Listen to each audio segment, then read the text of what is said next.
우리는 측정 불확도는 구간 추정을 합니다.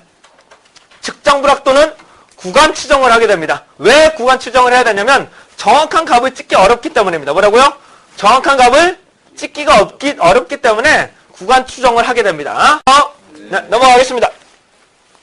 다음에 구간 추정에 대한 식을 구하게 되는데요. 이 범위 안에 들어간다. 이 범위 안에 이 실내 구간에 대한 범위를 구한다. 그래서 x바 플러스 마이너스 z의 2분의 알파 누텐분의 s 뭐인데 얘는 그냥 넘어갈게요. 네? 예, 아까 말한 z의 2분의 알파 값은 95%면 요 값을 쓰는 겁니다. 네? t분포는 아까 자유도의 2분의 알파 값을 95%면 그 값을 쓰시는 거고요. 그래서 누텐분의 s 이렇게 구하시는 거예요. 네, 한번 보여드릴게요. 자, 표본수가 242이고 평균이 33.3. 네, 표본수가 된다면 어떻게 된다고요? x바 플러스 마이너스 z의 2분의 알파 여기 말하는 1.96 어디 갔어? 얘 값 어디 갔어? 1.96? 2.576? 나중에 값이 나오실 텐데 얘는 95%이기 때문에 얘가 1.96이에요. 얘가 1.96 뉴턴분의 S 그거 하시면 되겠죠? 네. 만약에 얘가 t분포로 해야 된다. 만약에 t분포로 한다면 얘가 표본수가 21개라고 가정할게요. t분포여서 만약에 얘가 21개라고 가정할게요. 그러면 얘다가 t를 몇으로 넣으면 돼요? t를 몇으로 넣으면 돼요? 20에다가 95% 넣으면 되죠? 맨 뒤에 보실게요. 맨 뒤에. 자, 21개였다면 자유도가 몇 개야 돼요? 20개에다가 95%는 몇 넣어요? 2.09. 얘 값이 뭐라고요? 앞에 따가리가 뭐라고요? 2.09 뉴턴분의 시그마. 얘는 주어지니까 이걸로 구하시면 됩니다. 아시겠죠? 실제 관측값이 나온다면 거기 분산을 표준편차를 구하셔야 돼요. 그러니까 분산을 구해서, 그러니까 평균을 구해야 되는구나.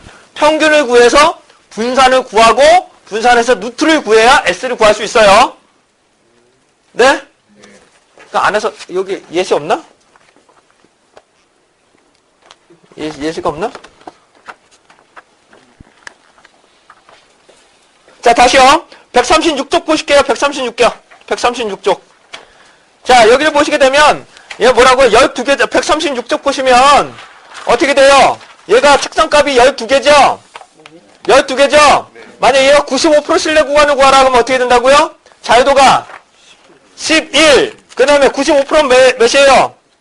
2.20이 돼야 돼요. 2.20이 돼야 돼요. 그 다음에 X반의 평균은 몇이에요?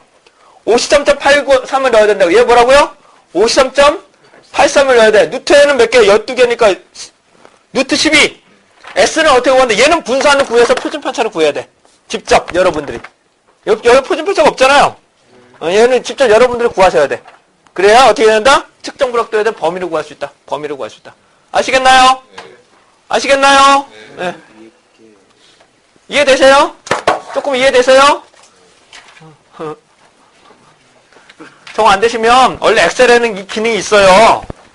엑셀의 기능을 보여드려요? 네? 엑셀에 요기 아까 값을 넣고요. 얘처럼 값을 넣고요. 데이터 분석에 기술통계법 여기 뭐라고 신뢰 구간 나오죠? 네? 네. 그 누르면 그 어려운 게 다 나와요. 신뢰 수준에 대해서 이게 나와요. 95%. 요 값이 나와요. 아시겠죠? 네. 평균에서 요 플러스 마이너스 요 값이라고요. 네? 평균값에서 얘 플러스 마이너스 범위라고요. 네.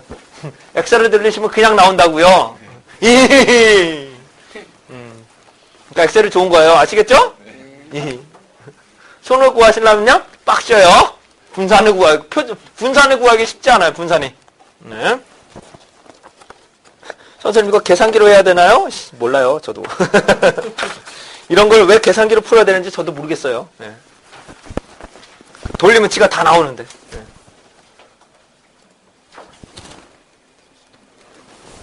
자, 250개다 그러면 어떻게 된다고요? 얘가 99%면 나중에 알려드릴게요. 2.576인데, 얘가 2.576에다가 루트 50에 넣어서 구간은 이렇게 된다. 이렇게 보시면 됩니다. 조금 이따 좀 보여드릴게요. 네.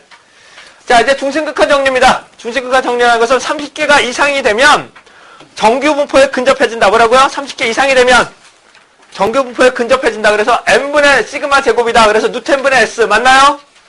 뉴턴분의 S. 네, 그래서 표본일 경우 어떻게 된다? 분산이 누텐분의 S가 된다. 누텐분의 S가 된다. 네, 넘어갈게요. 자, 여기서부터 중요한 게 가설 검정입니다. 가설 검정인데요. 기무가설과 대립가설. 기무가설과 대립가설에 대해서 조금 설명을 올리도록 하겠습니다. 제가 제일 강조드리는 부분인데요. 여기서 솔직하게 앞에 있는 것들은 엑셀로 돌리면 지가 다 나와요. 솔직하게 앞에 것들은 돌리면 지가 다 나와. 여기는 여러분들이 원하는 건 얘들이에요, 얘가 제일 중요합니다. 얘가. 자, 기무가설과 대립가설이라고 있는데요. 기무가설은 말 그대로 없는 것으로 돌아간다.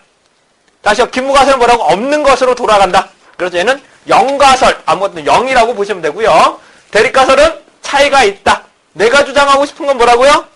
차이가 있다. 다시요, 내가 주장하고 싶은 건 뭐라고요? 차이가 있다. 효과가 있다. 일반적으로. 다시요, 제가 뭐라고요? 저하고 전지현 씨하고 관련이 없어요. 그걸 왜 증명하냐고요? 안 그래요? 원래 관계가 없는데 그걸 왜 증명하냐고요? 관심도 없으시잖아. 나하고 전지현 씨하고 관련이 있어요. 그러면 여러분들 정말? 왜? 그러면서 증명을 해줘야 되는 거고. 근데 내가 원하는 건 뭐예요? 전지현 씨하고 관련이 있는 걸 희망하잖아요. 유부녀는 관심 없어요. 나죠? 그러니까 대립가설은 뭐라고요? 차이가 난다. 기무가설은요? 차이가 나지 않는다. 차이가 나지 않는다. 다시요. 이거 좀 말씀을 드릴게요. 자, 정규분포에서 자, 일반적으로 우리가 원하는 것은 벗어나는 걸 희망해요. 뭐라고요? 우리가 원하는 건 뭐라고요? 벗어나는 걸 희망합니다. 그런데 뭐라고요? 차이가 나지 않는다고 하자. 뭐라고요? 차이가 나지 않는다고 하자. 그런데 이 안에 계속 들어가면 차이가 나지 않는 거예요. 하지만 얘들 벗어나는 것들은 많아진다면 거봐, 차이가 나잖아 라고 설득을 시켜주는 거라고요. 모든 기준은 어떻게 해야 된다? 기무가설을 기준하게 된다. 뭐라고요? 모든 기준은 뭐라고요? 기무가설을 기준으로 기각하느냐, 채택하느냐 이렇게 보시면 됩니다. 다시 설명드릴게요. 다시. 판사가 판정을 내릴 때 너 죄인이야 놓고 시작을 하는 게 아니잖아요. 너는 일반인이야. 그래, 나쁜 한 것들이 많으니까 어떻게 된다? 너는 넘어섰으니까 너는 죄인이라고 판정을 내리는 거죠. 이해되시나요? 그러니까 모든 것 기준은 뭐라고요? 기무가설을 기각하느냐, 채택하느냐. 모든 기준은 어떻게 된다고요? 기무가설을 기각하느냐, 채택하느냐. 대립가설을 선택하는 게 아니에요. 뭐라고요? 기무가설을 기각시키기 때문에 대립가설을 선택하는 거예요. 다시 뭐라고요? 기무가설을 기각시키기 때문에 대립가설을 선택하는 겁니다. 아시겠나요? 네. 자, 뒷부분을 다시 좀 설명드릴게요. 여기를 신뢰 수준이라고 합니다. 여기를 맞출 가능성. 뭐라고요? 맞출 가능성은 신뢰 수준. 틀릴 가능성은 유의 수준이라고 합니다. 다시요. 맞출 가능성은 뭐라고 한다고요? 신뢰 수준. 틀릴 가능성은 유의 수준이라고 합니다. 자, 다시요. 일반적으로 여러분들이 많이 보실 겁니다. 신뢰 수준 90%, 95%, 99% 많이 보시죠? 이건 많이 보셨잖아요. 솔직하게. 신뢰 수준 90%, 95%, 99%. 그 다음 유의 수준 알파라고 하는데 유의 수준 알파는 얘 몇이 될까요? 0.1, 0.05, 0.01이 됩니다. 왜냐하면 얘 합치면 1이 돼야 되니까. 다시요. 얘는 90%요. 합치면 1이 돼야 되니까. 다시요. 신뢰 수준 90%라는 것은 뭐라고? 유의 수준 0.1이라는 뜻이에요. 다시요. 신뢰 수준 99라는 건 뭐라고요? 유의 수준 0.01이라는 뜻입니다. 왜냐하면 합치면 1이 돼야 되니까. 이해되세요? 아니요. 신뢰 수준 맞힐 가능성이 99%면 틀릴 가능성은 몇 프로예요? 1%잖아, 1%. 다시요. 맞힐 가능성이 90%면 틀릴 가능성은요? 10%가 되는 거예요. 그러니까 얘가 결정되면 둘 중 하나는 자동적으로 결정이 돼버려요. 네? 자, 그래서 이 기준 안에 들어간다면, 자꾸요. 이 기준 안에 계속 들어간다면 기무가설을 채택을 해요. 하지만 얘를 벗어나면 기무가설을 기각시켜요. 기무가설을 기각시켜요. 자, 다시 한번 좀 설명을 드리도록 하겠습니다. 자, 신뢰 수준이 높아지면 높아질수록 범위는 넓어질 수밖에 없어요. 많이 맞춰야 되니까. 다시 뭐라고요? 신뢰 수준이 높아지면 높아질수록 많이 맞춰야 되기 때문에 신뢰 구간이 넓어질 수밖에 없습니다. 이에 반해서 유의 수준이 커지면 어떻게 돼요? 유의 수준이 커지면 신뢰 구간은 좁아져요. 자, 다시 설명을 드릴게요. 만약 여기에 찍힌다고 가정했을게요. 그러면 95%에서는 기각이야, 채택이에요? 채택. 근데 내가 기각을 시켜야 돼서 그럼 90%를 기각시키면 돼요. 90% 하게 되면 기각을 시킬 수 있어요. 네. 그런데 여기에 찍힌다면 어떻게 될까요? 99%에서도 기각이죠? 90%에서도 기각이죠? 다시요. 90%에서도 기각, 99%에서도 기각이에요. 자, 99로 설명하는 게 좋을까요? 90으로 설명하는 게 좋을까요? 기각시키고 싶다면 99로 설명하는 게 좋아요. 왜냐하면 얘는 솔직하게 말씀드리면 100개 중에 90개가 들어갈 가능성이에요. 얘는요. 100개 중에 99개가 들어갈 가능성이에요. 다시요. 내가 증명을 했는데 얘는 무슨 말이라고? 100개 중에 10개가 벗어날 가능성이야. 그러면 100개 중에 10개를 벗어날 가능성을 믿으실 거예요? 100개 중에 하나가 찍힌 걸 믿으실 거예요? 하나가 들어가는 게 믿죠, 그거는. 맞지 않나요? 네가 10개는 뭐라고? 너 우연하게 찍힌 거 아니냐? 뭐라고요? 우연하게 틀린 거 아니냐? 하지만 100개 중에 하나가 틀린다는 거는 그건 틀리다고 봐줘야죠. 기존하고 다르다고 봐줘야죠, 그거는. 그렇지 않을까요? 네, 그러니까 다시요. 신뢰 수준이 높아지면 다시요.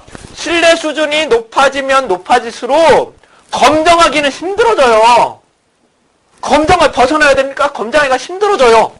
하지만 설득할 수 있는 파워는 커진다는 거죠.